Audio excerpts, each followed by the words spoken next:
All right. Thank you, Ross. Well, good to get back at it today. Day 10 for us. This was, we actually got back last night. So good meetings.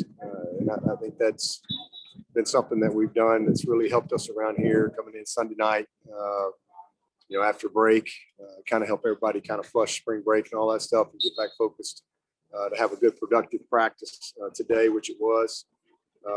It was pretty much, we had a lot of guys out here today, some of the guys that weren't able to practice before the break. So it's good to see some of these guys moving around again. And then, the first 9 practices were about what we do, how we do it, why we do it. And, these next 6 practices, 5, more from today is about who can do it. And then what we got to do to go get better this summer. To get to grow our team, create the momentum and the confidence that we need, going into August. But it's a good day, and again, good to just get back out here. Beautiful day. So proud of the guys and the mindset that they showed up with today, ready to work. And we've got kind of a 50-50 type day Wednesday. We've got a big scrimmage, our second scrimmage on Friday. And then we've got a controlled half scrimmage on Monday. And then next Wednesday is really we split the team and we do a lot of summer teaching and then spring game. So, these next few days are really critical for us and evaluating our team. And again, who can do it right now and what we got to do to get everybody better between now and August. Hey, Coach, it's David Hood. Obviously, you worry coming back from spring break, who's going to test positive. Do you have any notables that are out? Noticed that Lynn J maybe wasn't out there today, but didn't know if he was okay. And, who else kind of is not able to go right now? Yeah, Lynn J was out here. He was just in yellow today. He was out here. Everybody was out here. But no, we tested yesterday and today and had no issues. So that's a real positive coming off spring break. So hopefully that'll, continue. Obviously we got another week or so to go. But really pretty much the same guys that have been out are out. Got a couple surgeries coming up with a couple of guys that we got to clean up some things. But, again, really just probably had more guys today than we've had at any point, whether it be protocol or injury or whatever. So it was good to see, pretty much a full team out there today. Coach Trevor Groves here. I think you said with Malcolm getting his surgery that you're going to be working Mario some at the nickel position. How is he adjusting to that position? Yeah, Mario's fine. I mean, it's something he's always kind of worked at a little bit, but it's something I think with the 6 guys that we got, we've got 6 good guys that I think are going to be able to play winning football for us, next season. And we're going to need 2 of those guys to be able to create some depth. And Malcolm obviously has great experience. And Mario is another guy who's done it some and, really wants to continue to grow in that role as well as corner. So, we'll continue to cross-train both of those guys. And then we've got our other guys that are working a lot there as well, and Tyler Venables and Mickens, and Trenton still, working there. So we're developing some good depth that I feel good about, and I think those 2 guys will do a nice job for us as we get ready for the season. Dabo, this is Larry Williams. Can you update us on Frank Ladson and his situation right now? Yeah, he had a little surgery before the break. I guess like the Wednesday or Thursday before the break, and he's doing good. He's going to be out these next 2 weeks, but got off to a really good start and just had a little injury that popped up, and they did, like I said, did a in and out type surgery on him right before the break, and so he'll miss these next week or so. But excited about what he was able to do to start spring. Coach Trevor again, how has Tyson looked? Tyson good. John. Yeah, he had a good day today. Pleased with where he was today. I thought he made some nice plays, he's active, and we've really challenged him. He's a guy that's going to be critical to our success this year, and I like where he's at from an overall development standpoint and mindset. Dabo, Gary from Clemson Sports News. The running back guys, they really look like you got some size there this year compared to in the past. Taking a look at just at Shipley coming and Maffa, and then and Kobe's size. Is this bigger than the running backs you've ever had there? What was more what? The size, the definite size difference in the size of your running backs this class. Can you talk about that? Yeah, probably so. It's probably the biggest we've been, in that room in a while. We got some big dudes, man. That's for sure. So, Maffa's a naturally big kid, smooth. Shipley's got great size. Kobe is a grown man. None of those guys are little. They're all put together. Ches is put together. Mikey Dukes is a big, strong, physical kid. So it's a really, really good group. And, we've kind of had guys in and out, all spring here. And, hopefully Lindsay will be back on Wednesday. But it's a physical group from top to bottom. And I'm excited about that. Yeah, this is Reggie from WLTX in Columbia. Having a punter back for a 6th year, have you ever had a player that comes back for a 6th year? And also, how much better can he get going into?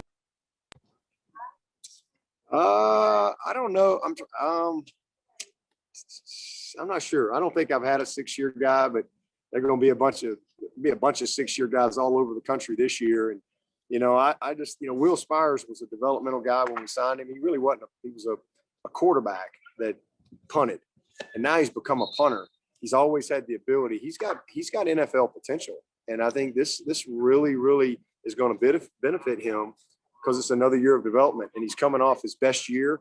I think he was half a yard off the all-time school record that Gardocki owns. And, so he's got a lot of confidence. And, man, I think he's got a chance to really, really have a great year.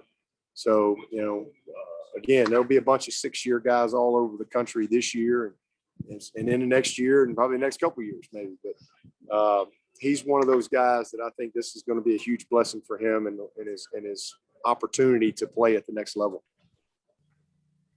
Hey, Dabo, this is Anna with Clemson 24/7.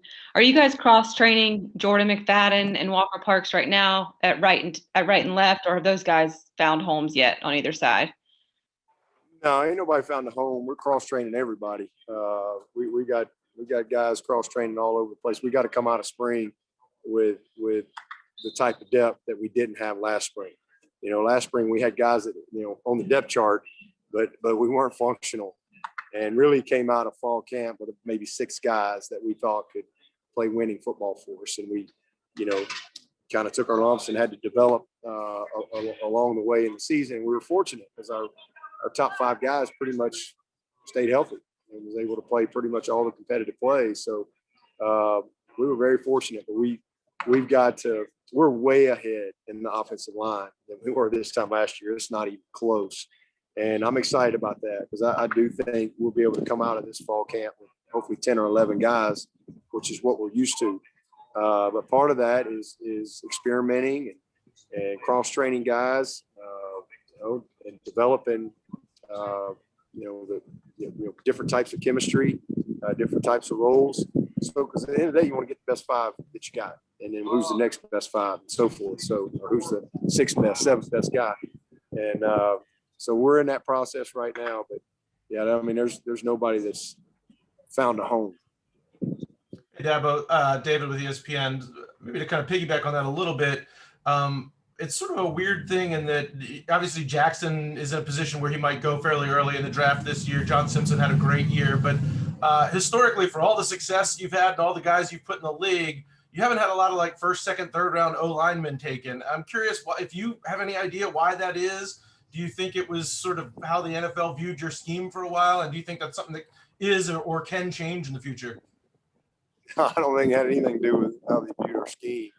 I just think that, that's a hard position. Brandon Thomas was a 3rd round draft pick, had a nice career. Tyler Shatley's still playing. We just, kind of took what we got. That was the area where our recruiting has transformed over the last, probably 3 years. And I think that you'll see more of that as we come. But I think it's a credit to Robbie Caldwell. It's a credit to what we've been able to do to win the type of games. If you go back and look at our average recruiting ranking over, 9, 10, 11, 12, 13, 14, those classes, 15, we were probably an average of about 13th in the country. But yet we beat teams that were the average of 1. And so I think that's a credit, to what we've been able to do and the job that Robbie's done, and being able to, again, we weren't always getting the Jackson Carmen. But we, as you look at our recruiting in the last 2 or 3 years, man, it's exciting because I think that we have more, ready guys that I think have the, a little more long-term potential to play in the NFL. But at the end of the day, it's about winning football games. And, Gage Cervenka might not be in the NFL, but he was a hell of a player for the Tigers. So, our first left tackle was Philip Price on our first ACC championship team. He was a walk-on tight end that became a heck of a left tackle for us. So we've had some good players, Brandon Thomas, Shatley, John Simpson, Jackson's fixing to do well. Mitch Hyatt's still up in the NFL. Tremaine Ankrum. We've got guys out there, but I think hopefully over these next few years, we have 16 offensive linemen and 13 of them are freshmen and sophomores.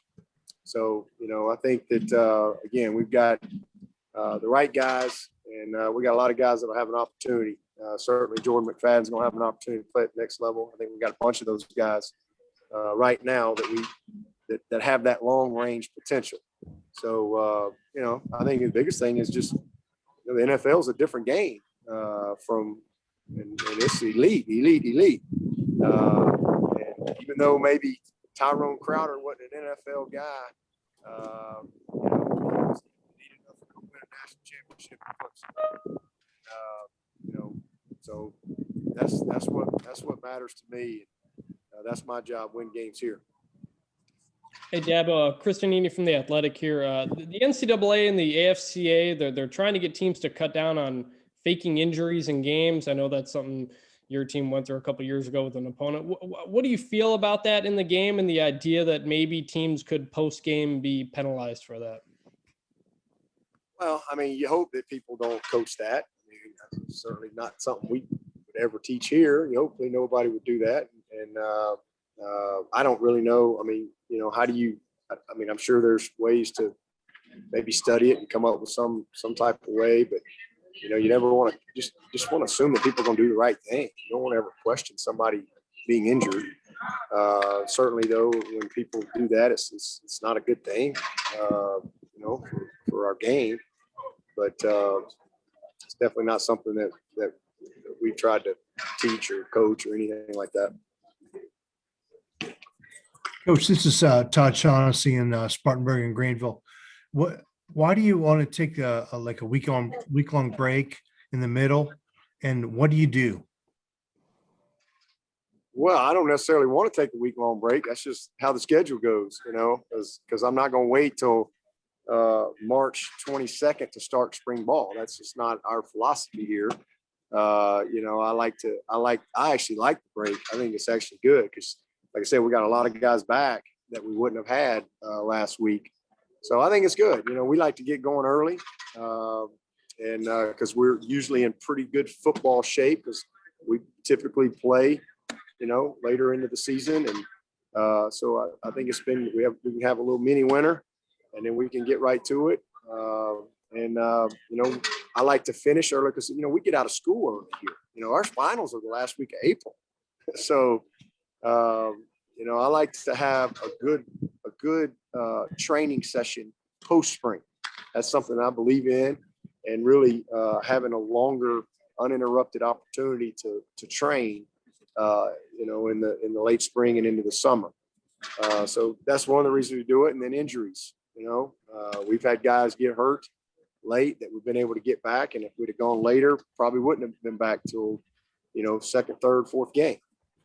So there's a lot of reasons. And, I think the break's good. It's good for these guys to be college kids and some of them, again, heal up and get back at it. So it's been good. What do you focus on for the last few practices?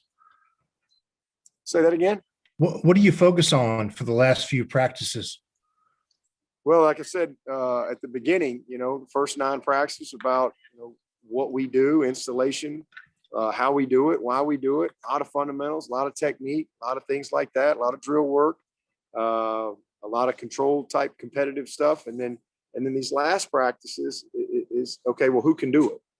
And so we're going to put them in. We've got a half 50-50 day on Wednesday. We got a full scrimmage Friday. We got a half scrimmage Monday. We got a spring game. So this last part is more about really evaluating who can, and then really evaluating and giving these guys the feedback that they need as far as what they've got to do to get better between now and August. And then also for us as coaches, what we've got to do to get this team where it needs to be. So this last few practices is more kind of get out of the way and let's see who can. Again, the first, these 9-10 days here, what, how, why we do it. And now let's let them go compete a little bit more. And so we can get the best evaluation possible coming out of spring. Dabo, speaking of those guys that can, how's XT looking? Xavier Thomas looking out there for you right now? He's good. He's been consistent. He's been available, and that's been awesome. He's been very, very consistent. He's been very engaged. He's feeling good about his conditioning and where he is. He's still got some work to do between now and August, but I like his mindset. He's showing up every day. He's got goals, and he's keeping them in front of his mind, which I like. And so he's been good. Dabo, this is Matt. With Frank, do you know at what point he'll be back, or do you know if he'll be able to do much this summer as far as workouts and stuff? Oh, yeah, no, he'll be back. He'll be back soon. He just the timing of it's not going to allow him to play in the spring game, unfortunately. But he'll be ramping up, quick, and he should be ready to go full speed at everything, with our post spring workouts and summer stuff. Who are some of the who's that you're looking for, these last 4 or 5 practices to jump out and maybe take that next step for? Yeah, again, it starts with offensive line. That's number one. How many of those guys can we come out of spring feeling like they can? And that starts first and foremost. And then, I think we've got some guys in the secondary that we really need to come through for us.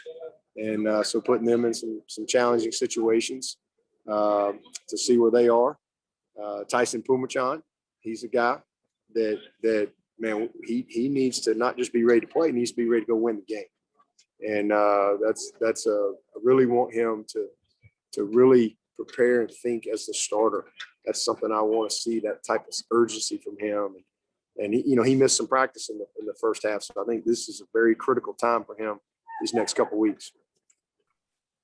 Coach, Tony Elliott looks kind of like a duck in water out there with the tight ends, of course, being a former receiver himself. How seamless has that transition been for him, and how much of a luxury having Danny to be able to lean on just with the blocking elements of the position? Tony can coach anything. I mean, that's been easy. That's why we made the move. Very, very easy for him. He knows every position inside and out, and he's having fun. He's really enjoying it. And then it's been fun with Spiller. Spiller has been awesome. I mean, he is a natural, and just really like what both those guys are doing. Dabo, how different is playing safety now compared to, say, 10 years ago, the pre-RPO era? It's a different world. It's so different, because you don't have as many people under center, so you've got, it's option football. That's what it is. You've got shotgun, ball in the belly, and it's first level reads, second level reads, third level reads, and then boom, it's a run, a quarterback run, or a pass. So it's basically a triple option attack out of the spread with dudes flying down the field on you. So it's very, very difficult, and it's totally different than it was 10 years ago. It's not even close. So many different formations, the tempo, the adjustments that you have to make. Again, how you have to read things because of the RPOs, how you want to disguise things. I mean, the game has changed and evolved immensely at that position. That's a very, very difficult position to play, that safety position. And, I'm thankful that we took a few lumps last year with some young guys, losing 3 really good players the year before. But man, having Nolan back, and then all those guys got some experience and got some scars that gonna make them better. So I'm excited about our safety group and what I've seen this spring there. As a coach whose background is in offense, but who obviously loves playing great defense, are you sort of middle of the road on the legal man downfield rule, and whether there might be need to put some teeth into that, or do you really think about it? What do you have? No, I like the rule. I just like it to be enforced, and that's probably been the biggest change. Is I think the refs have gotten so much better in enforcing the rule, the rule's been in place for a long time, but people, you take advantage of the rules the best you can in football, and certainly in offensive football, you're trying to be deceptive. And same thing on the defense. You're trying to be deceptive over there and not tip your hand and so forth. And play action has always been a huge part of football for a long time, regardless of whether you're I formation team, under center, shotgun, option, it doesn't matter.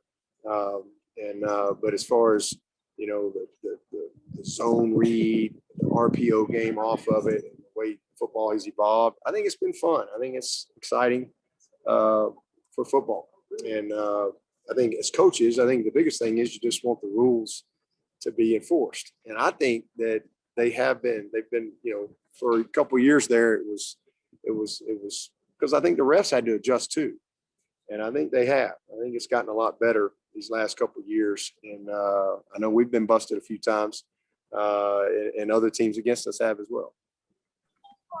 Dabo, this is Grace from The Athletic. Just to follow up on Larry's question about the safety position changing, does that put more of an emphasis on you guys going out and recruiting a guy like Makuba, who's versatile and can kind of do a little bit of everything? Like, how much, I guess, has the way that you guys recruited also changed as the position itself has changed? Yeah, I don't think that's changed. I mean, listen, I go take Marcus Gilchrist right now. Marcus Gilchrist back in 2009, he could play then, now, 10 years from now. I mean, you want smart, athletic, physical guys that love football.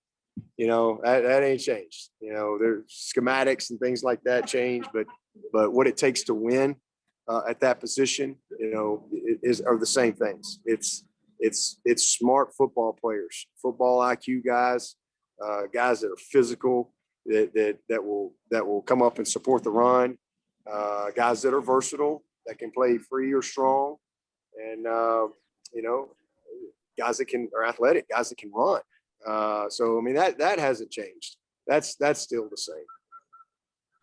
Hey, Coach, this is Todd in Greenville, Spartanburg again. I will say this. I think what's changed more is the linebackers. That's what's changed more than the safeties. How so? Can you elaborate? Sorry, Todd, I didn't mean to cut you off. That's okay. That's okay, Grace. Well, just again, you're seeing these as the game has changed, all these slots and these really athletic tight ends, and the RPO stuff. You got to have guys that can cover. So having true Sam linebackers, you're limited. Because you're not going to play much man coverage with a true Sam linebacker on Hunter Renfro or Braden Galloway. So it's everybody now is looking for a little different guy. We've had some of those guys, Adoree and Isaiah Simmons, Trenton, some guys that can play linebacker but run like safeties and cover a little bit like, corners from time to time if needed. And so I think that's where it's changed more. And then same thing in the box, that Will Backer, what he's got to be able to do, and the way that the space of the game, I think it's just evolved, and that's the position that I think, has probably been affected more than safety. Coach, I was wondering what you see in CJ and how much more you are impressed with him as a coach in his transition from being a player. What do you see from him? Great knowledge, a lot of confidence in what he's doing, well prepared. He's 33 years old now. He's well prepared to do what he's doing. And he's had a vision for this for a long time. I don't think he knew when that time would come, but he's had a vision, for what he wanted to do. And it's been awesome. I mean, again, the biggest thing is just, I like his demeanor. I like how he runs his room. I love how he communicates. And again, he's just a very, very knowledgeable, guy. Even though he hasn't been a coach, he's always been a student of the game, and he's passionate about it, he's detailed, and again, just love what I've seen from him, daily as he's taking this next step. He was kind of a difference maker before he became a coach, for sure, right? Spiller. Yeah. Yeah. I think that's how you look up difference maker, and that's his name's beside it. He's always been a difference maker. He's a phenomenal player, but he was a difference maker in every area, not just on the field. He's been a difference maker in the community, in his family. This program. He's pretty much everything he does. He's been a difference maker. So but he's that's just a credit to how he's lived his life, and super proud of him. And it's really one of my greatest joys to be able to have him back here and to be able to work with him in this role, as a part of his alma mater and program that man, his handprints and sweat is all woven into the bricks and mortar here. Dabo, do you know when Justin Ross's, I guess his next doctor's visit is sometime later this month? Yeah, they got a Zoom meeting on Thursday, and so hopefully that'll go well. And then I think he's actually will go back either May or early June when he goes back up to Pittsburgh. But he's doing great. I mean, just looks phenomenal. It's fun to get over here and do our team stuff. And then when we get over there in the competitive stuff, you notice him not there. So it's been good though. I mean, he's, I think, done a really good job of leading and really working within the parameters that he's had on him this spring. Proud of him, and just continue to keep him in our prayers that we're going to get the news that we all want. Do you have a feel for like the best case scenario for when he might be able to go through full contact? Yeah, fall camp. That's kind of been the plan all along, is kind of where we are right now, just like we did with Mike from a progression standpoint, and then get out there and be able to. He's doing everything from a training standpoint. He's not missing anything. Lifting, training, running, everything. We're just not letting him have contact. So best case scenario is when we start fall camp, he don't have that yellow jersey on. Hey Dabo, it's Josh from Charleston. Is the hope that he'll be cleared for contact during that late May, early June appointment? Yes, that is the hope, but I mean, that's all up to the doctors, and we'll just have to kind of wait and see, what their final timeline is, and where he is at that time. But, that's certainly our hope. Dabo, this is Matt again. I know there were you talked about the offensive line earlier, but the defensive line last year had some young guys you guys counted on. Just how do you feel about that group right now, and how does it look this spring? Yeah, I mean, we were an inconsistent bunch last year for sure. And, you know, whether it be guys that were available to play, inexperience, depth, whatever it was. But man, I love, I love that group. And same thing, kind of like safety. We took a few, you know, bumps and bruises along the way, but man, Brian Brzee is woo, he's so much better than he was at any point last year. Miles Murphy, the same, 2 freshmen that really played well for us last year and as true freshmen. And people don't really understand how hard that is to do. And so it's just going to make them better, and they are better. You know, KJ did a lot of good things last year, and, you know, we're getting him back healthy. Maskell, man, his experience that he got last year, my goodness, that's just going to pay huge dividends for him. You know, Rook's a guy that I think can be a great player here. Tyler Davis, man, going into his junior year, he's got the knowledge and the experience. I'm excited about what I've seen out of Darnell. I mean, we're just developing those young guys, man, Big Cape, and Peyton Page, Trey. Those are 3 special young talents. I love what I've seen out of Denhoff, Greg Williams, his development. You know, Xavier, getting him back and really, you know, locked in on what he needs to do. I mean, it's just a really good group of guys. And, you know, I just think we got a chance to, you know, stay healthy, to have the type of group that we've had around here, what we've come to be accustomed to. Dabo, with Frank's injury, what EJ looked like getting some snaps, and Dakari Collins, the new guy? Did you say EJ? Yeah, and Dakari. Yeah. Well, EJ probably had his best practice today. In fact, I stopped practice just to go tell him that. I mean, he was awesome today, and that was really good to see. I just loved his focus, his purpose that he was practicing with. And I love those 2 young guys, the Collins kids, man. They're the right stuff. I mean, I love both of those guys. You know, they're going to be great players, and they're ahead of the curve. As I said, I mean, they're not your typical freshmen. They are ahead. But we got a deep, talented group, and we got Stiletto coming in here this summer to join them. So I'm just really, really excited about that receiver room and the leadership we have there, and just the overall playmaking ability. Hey, Dabo, I hate to even ask you this, but with it being in the news over the last few days, any reaction to the allegations that were made against Deshaun? You obviously know him probably as well as anybody. I assume it came as a surprise to you.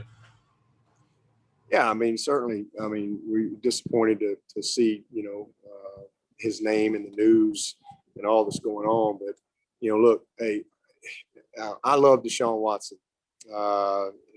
He's like a son to me, and that's how I love him.